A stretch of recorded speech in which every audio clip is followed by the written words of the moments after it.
Seorang pengusaha tantangannya adalah resiko.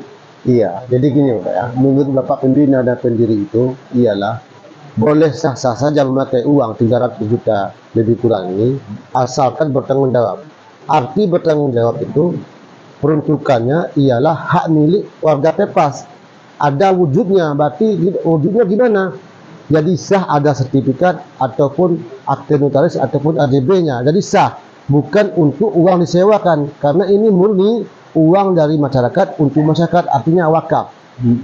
Uang wakaf. Nah, jadi Bapak kategorinya tadi bertanggung jawab mengelola, tapi tidak peruntukannya belum Bapak bahas. Peruntukannya apa nih? Sistem sewa, apa sistem pembelian, targetnya? Yang namanya jangka panjang itu adalah beli, bukan sewa. Kalau sewa itu adalah jangka pendek. Itu sudah sering kita lakukan. Saat ini aja udah kita lakukan terkait sewa. Sewa itu kan jangka pendek. Tahun kah? 2 tahun kah? Setelah itu kita habis. Kita harus mengeluarkan uang lagi. Coba itu kita beli, ya kan? Artinya tempat balai kita pengajian kah, gedung serbaguna kah, itu sudah permanen. Artinya manfaatnya di situ sangat banyak. Bisa di situ kita jadikan sebagai pundi-pundi uang juga bisa. Banyak cara kalau itu sudah terbeli. Sumber-sumber keuangan bisa dari situ. Jadi gini Pak ya, saya lupa juga menjabarkan kepada Bapak ini. Jadi ada yang lupa yang kita bahas, bahwa Pepas ini mempunyai PT Pepas. Ya. Yang pertama PT Pepas, kalau nggak salah saya namanya PT Pepas Milenium. Iya. Kemudian ada PT Pepas terbaru ini yang dibentuk oleh mantan Ketua Umum Mokhtar Khan, namanya kurang tahu. Itu dua PT tersebut masih aktif atau bagaimana? Kalau sepengetahuan saya, kalau untuk PT Mineral Jaya, terus terang itu saya yang mengelola pada saatnya rejim Pak Doni Arigarajes. Itu direkturnya Gibran yang saat ini berada di luar negeri. Enggak, kita bukan salah direktur Pak, bukan salah itu. Yang saya tanya ini, perusahaan dua tersebut masih aktif atau bagaimana peruntukannya sekarang? Yang jelas, PT Milenial Jaya itu sudah tidak aktif, artinya non-aktif. Kalau untuk PT yang baru, PT Pepas Karya Bersama yang baru digagas oleh Ketum periode Pak Muhtarudin, menurut informasi itu perusahaan sudah jalan, tetapi belum maksimal, masih merintis. Artinya dengan periode saya selaku Ketua Umum terpilih itu akan kami maksimalkan. Kami sudah terpetakan dan sudah tergambarkan. Tujuannya sudah ada. Agar untuk mendongkrak kas Pepas. Jadi disitulah yang kelihatan sumber utamanya. Cara pemakaiannya untuk warga Pepas atau boleh jadi dipakai oleh warga di eksternal Pepas? Seluruh. Kita utamakan dulu buat warga Pepas.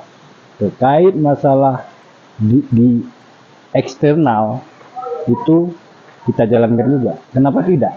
Yang penting kan ada cuan. Many. Oke Bapak, jadi gini, yang itu sudah dijawab, aset Pepas sudah dijawab. Yang satu, pertama uang hibah, yang kedua PT Pepas, yang ketiga ialah tanah yang dijonggol. Tanah dijonggol itu Pak, sudah kami survei dulu bersama bidang aset Henry Gunawan. Itu terbengkalai, kemudian tanahnya tidak rata. Bagaimana menurut Bapak sekarang ini? Apakah dibangun sebuah pariwisata dengan 1000 hektar tanah lebih kurang? Bagaimana pendapat Bapak ini? Untuk bermanfaat kepada warga yang penerima. Secara pribadi, kalau aset Pepas kita yang dijonggol itu adalah aset yang tidak bergerak, ya kan? Artinya kalau untuk dikelola itu saya juga sendiri belum ada gambaran. Saya itu harus koordinasi di semua lini. Semua lini harus koordinasi. Kalau itu terus terang saja itu nanti saya pikirkan itu. Saya yang jelas tujuan utama saya adalah bagaimana caranya Pepas ini mandiri secara ekonomi, secara finansial. Itu poin yang paling penting. Terkait program-program yang lain, secara otomatis itu akan terbentuk, akan berjalan dengan sendirinya. Poin pentingnya di sini, ekonomi harus berjalan.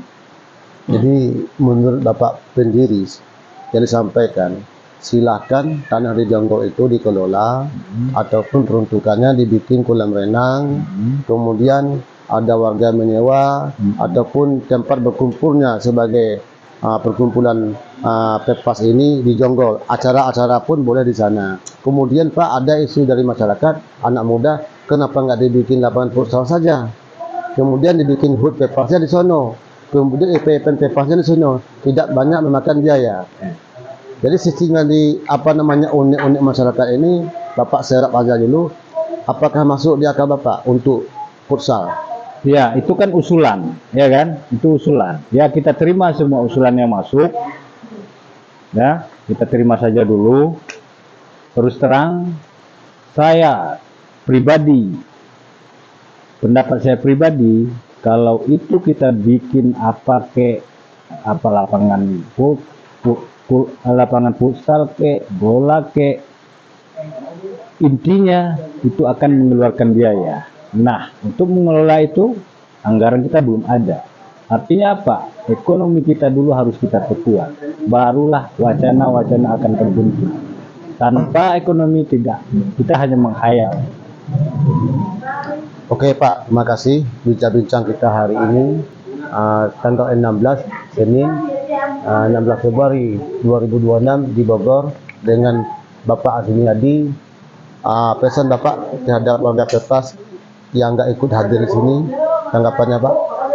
Bagi warga Pepas yang tidak ikut, ya mohon dukungannya. Sekalipun bapak-bapak yang tidak ikut, saya tahu dukungan bapak-bapak pasti ada ke saya. Saya yakin itu. Karena masalah-masalah tertentu mungkin bapak-bapak tidak bisa hadir. Mungkin sibukkah atau alasan yang lainkah, saya yakin dukungan bapak-bapak pasti ada. Karena harapannya apa?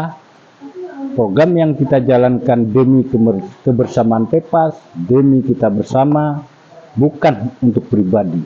Intinya Pepas harus kuat, bersatu kita jadikan Pepas itu organisasi yang berkualitas dan berkelas. Itu poinnya. Jangan, saya tidak mohon maaf saya tambahkan, saya diangkat menjadi ketua umum, saya tidak mau hanya duduk manis di kursi kekuasaan. Saya tidak mau. Saya ingin berbuat terhadap Pepas, ingin berbuat. Sudah 25 tahun saya berada di Jakarta. Sudah 20 tahun lebih kurang lah. Ya kan, saya berkiprah di Pepas ini.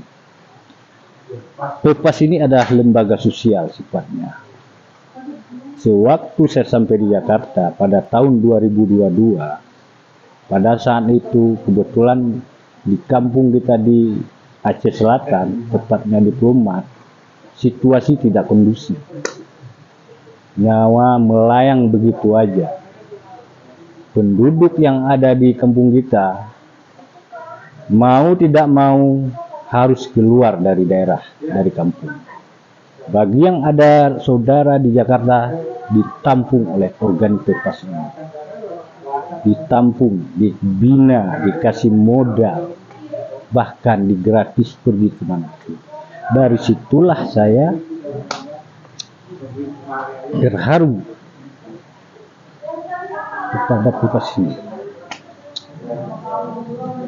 Pak, ini sesi penutup.